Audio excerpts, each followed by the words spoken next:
y equal to 3x plus 2, y equal to minus 3x plus 2 এবং y equal to -2 দ্বারা গঠিত জ্যামিতিক চিত্রটি কী? এই অঙ্কটি যে কোনো চাকরি পরীক্ষার জন্য খুবই গুরুত্বপূর্ণ এবং এই অঙ্কটি অনেকবার অনেক চাকরি পরীক্ষায় এসেছে, যে কারণে এই অঙ্কটি এখন আমি সমাধান করব। তো এখানে আমাদের তিনটি মান, y এর তিনটি মান দেখা যায় এবং প্রত্যেকটি মানকে আমরা একটি সমীকরণের নাম দিব। তো প্রথম হচ্ছে এখানে y equal to 3x plus 2, এটা দিলাম আমরা 1 নম্বর সমীকরণ। তারপর হচ্ছে y equal to minus 3x plus 2 হবে 2 নম্বর সমীকরণ। তারপর 3 নম্বর সমীকরণ হবে -2 ইকুয়াল টু -2।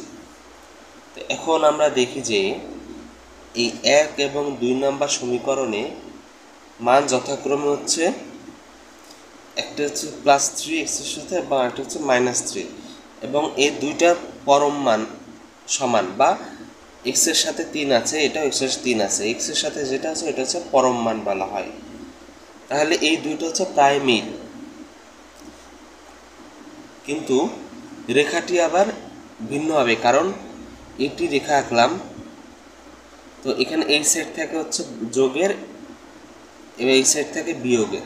তো এখানে এই +3 হলে 3 এই যোগের দিকে যাবে এবং -3 হতে এখানে 3টা বিপরীত দিকে যাবে,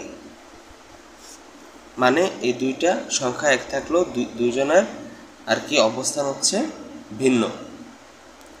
কিন্তু এখানে y এর আরেকটি মান আছে যেটা হচ্ছে -2, যেটি 1 নয়, এটি হচ্ছে আলাদা। তার মানে এই জ্যামিতিক চিত্রটি বা এই জ্যামিতিক সমীকরণটি একটি সমদ্বিবাহু ত্রিভুজ। তো এখানে উত্তর হবে সমদ্বিবাহু ত্রিভুজ। সমদ্বিবাহু ত্রিভুজ এখানে এটি হচ্ছে এখানে এই প্রশ্নের উত্তর।